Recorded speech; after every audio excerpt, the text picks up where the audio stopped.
Bom dia, a graça e a paz do Senhor Jesus. Estamos dando continuidade aos nossos estudos e estamos hoje no capítulo de número 2 do segundo livro de Reis. Veremos hoje que Eliseu substitui Elias, profeta de Deus. Apanhe sua Bíblia e faça uma leitura prévia desse capítulo. Ele tem somente 25 versículos, ou então você entra em nosso blog site e localize o texto de 2 Reis. Você vai ver a narrativa desse discurso que nós estamos fazendo de forma escrita. E você vai ter acesso também ao conteúdo bíblico de forma segmentada. Entra lá, faça-nos uma visita. Eu sou o pastor Daniel Deusdete, estaremos aqui juntos. Dentro da nossa divisão proposta, conforme a Bíblia de Estudo de Genebra, nós estamos na parte 2, que é a monarquia dividida. Começou lá no capítulo 12 de 1 Reis e vai até o capítulo 17 de 2 Reis. E nós estamos no capítulo de número 2. Estamos vendo em Israel.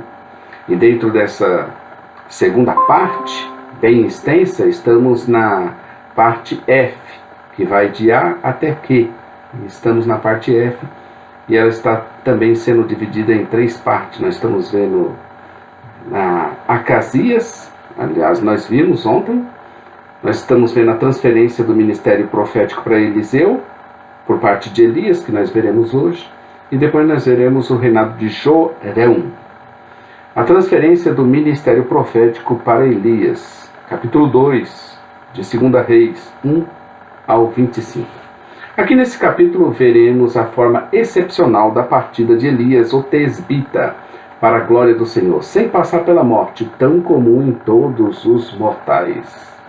Todo mundo morre, mas na Bíblia há um relato de que 2 pessoas não morreram. Enoque e Elias foram arrebatados para o encontro com o Senhor sem passar pelo processo normal de todo humano, que é a morte.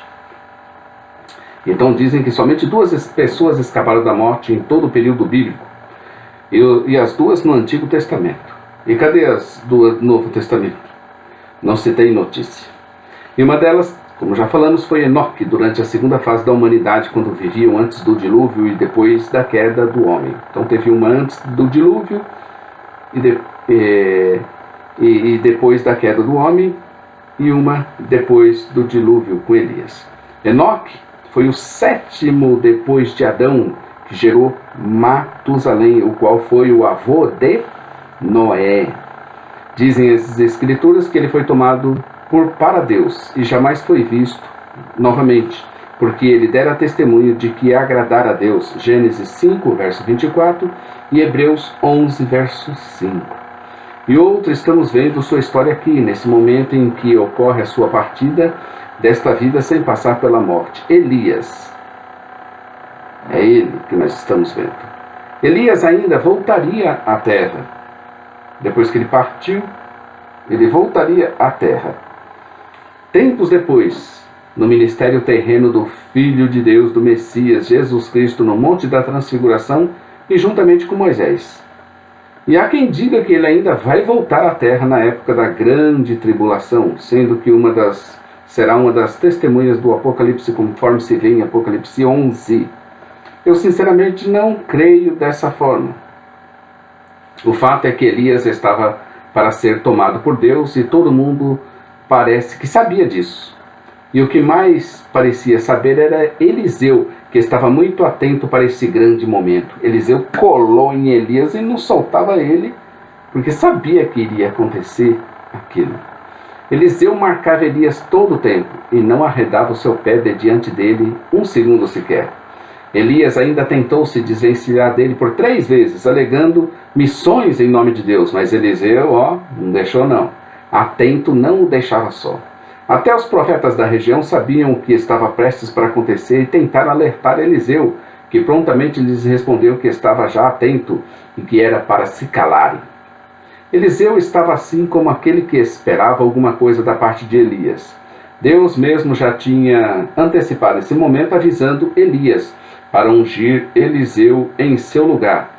E isso tinha sido já feito. Lembram-se quando ele teve aquele encontro com Deus lá no monte Horebe? Aí Deus apareceu, se manifestou teofanicamente, falou-lhe algumas coisas e disse que ungisse Eliseu no seu lugar. Portanto, a escolha de Eliseu teve um precedente divino, que, seguindo o que está escrito em Romanos 8, 29 e 30, está escrito: o conheceu, está no grego essa palavra, antes e depois o predestinou, e tendo predestinado, chamou, e depois o justificou, e finalmente o glorificou. Romanos 8, 29 e 30 diz assim: porque os que dantes conheceu também os predestinou para serem conforme a imagem do seu filho, a quem ele seja o primogênito entre muitos irmãos. E aos que predestinou, a estes também chamou, e aos que chamou, a estes também justificou, e aos que justificou, a este também glorificou. Conheceu, isto é, conheceu antes, previu, no grego proegno, predestinou, proorizen, chamou, ekalesen, justificou, edikaiosen, glorificou, edoxazen. Eliseu foi conhecido por Deus desde o ventre materno, e sua escolha por ele já havia sido decidido na mente de Deus. O que estava para se suceder na história, Deus já tinha tudo preparado antes. Os filhos de Deus são conhecidos e predestinados como fora Eliseu. Eliseu tinha certeza de seu chamado e estava esperando o momento do seu chamado, que estava prestes a se concretizar. Ele tinha certeza disso. A hora se aproximava veloz, e percebendo a sua partida iminente, fala para Eliseu, para ele realizar um pedido. Elias então já sabia: opa, vai acontecer. O que queres que eu te faça antes de ser tomado de ti? Lembro-me nas escrituras de Deus, e de Jesus, ter ofertado algo semelhante aos homens. Um deles foi para Salomão. Lembra de Salomão? 1 Reis 3,5, nós já vimos aqui. E outro foi para o cego de Jericó, Marcos 10,51, que se chegou à presença do Mestre. Aqui um homem semelhante a nós, como diz Tiago 5,17, cheio do Espírito Santo, está a oferecer a um escolhido de Deus algo que ele mesmo nem sabia o que Eliseu lhe pediria. Eliseu lhe pede, sem pestanejar, sem vacilar, que queria porção dobrada do Espírito que havia em Elias. Elias ainda o alerta que dura coisa tinha pedido e que não saberia se lhe seria concedido, mas que ficasse atento à sua partida. Se ele ouvisse partir, sim, estaria ele concedido porção dobrada de seu Espírito. Chega o momento da sua partida e uma carruagem de fogo com cavalos de fogo os separa um do outro. Que momento, hein? Mas Elias sobe num redemoinho. Ele vê tudo: as carruagens de fogo, os cavalos de fogo, os cavaleiros celestiais e o redemoinho levando Elias.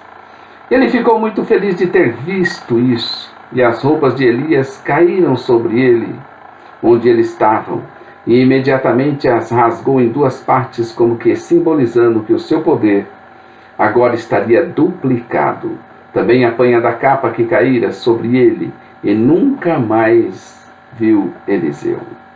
Apanhando a capa de Elias, já enfrenta seu primeiro obstáculo, que seria passar para outra margem do Jordão, e assim, imitando Elias, clama ao Senhor, dizendo: onde está o Deus de Elias?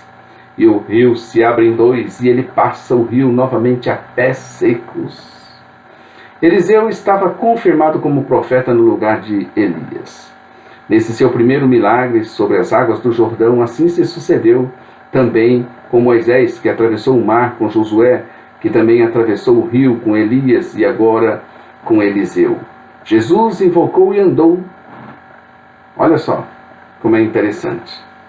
Jesus inovou e andou por sobre as águas, como que dizendo: eu sou o Senhor. Então, nós podemos aí, retrocedendo, nós vamos ver. Moisés abriu as águas, pediu ao Senhor que abrisse as águas, e passou ele e todo Israel, a pés enxutos, no vão entre as águas. Elias passou o rio Jordão. Eliseu passou o rio Jordão, atravessou também entre as águas. Jesus inovou, queridos, andou por sobre as águas. Muito interessante isso, como que dando um recado: eu sou o Senhor. Tentaram ainda os profetas localizarem o corpo de Elias, ao qual Eliseu se mostrou contra, mas como insistiram tanto, passaram dias e dias procurando para nada encontrarem. Eles estavam querendo saber onde estava Elias, onde foi deixado seu corpo, mas não acharam. É melhor não brincar com quem leva o nome do Senhor, viu? Eliseu era um profeta, e aqueles 42 meninos souberam disso depois de perderem suas vidas por causa da zombaria contra uma pessoa que o provoca com relação ao subir, como Elias tinha subido aos céus, e por causa de sua calva, que contrastava com Elias, que era cabeludo. Não é bom brincar não, viu? O ministério de Eliseu será caracterizado pela sua compaixão, no entanto, para com os arrependidos, e severidade para com os indiferentes. Já viu aí que começou com juízo para 42 deles, pesando a mão sobre eles. Então, compaixão para os que se arrependem, severidade para os indiferentes, obstinados e irreverentes. E assim começou. A morte dos rapazes de Betel foi outra manifestação pública do poder de Deus presente em Eliseu. Toda vida pertence a Deus, que dá e que tira a hora que quer. Nós pertencemos a Deus. Eu não tenho controle sobre o dia que vim, e muito menos terei controle sobre o dia que irei. Eu mesmo gostaria de ser igual a Enoque e Eliseu. Assim, pastor Daniel, Deus deu testemunho que agrada a Deus e foi trasladado no período do Novo Testamento para não vir a morte. Ai, ai. Quem sabe, né? Já pensou? Mas não, eu acho que eu não sou desse não. Eu simplesmente sou um grande pecador, isso é que eu sou, sabe? Um grande pecador. Mas um grande pecador nas mãos de um tão grande Salvador. Maior do que os meus pecados é a manifestação e o amor de Deus, que aceita, que redime e que está com aqueles que estão arrependidos e contritos de coração para os abençoar. Assim também está na sua vida. Amanhã estaremos aqui com o capítulo de número 3. Não perca, veremos Mesa, o nome dele é Mesa, de Moabe, um rei endiabrado, o reizinho maligno. Isso veremos amanhã no capítulo 3. Por hoje é só. Compartilhe aí nosso vídeo, divulgue, inscreva-se em nosso canal, conheça a nossa loja virtual e aguarde que em breve estaremos reformulando todas as nossas mídias, redes sociais, para que nós possamos agregar mais valor, deixar com melhor qualidade tudo o que estamos fazendo. Agradecemos a presença de todos. Maranata, um bom dia na presença de Deus.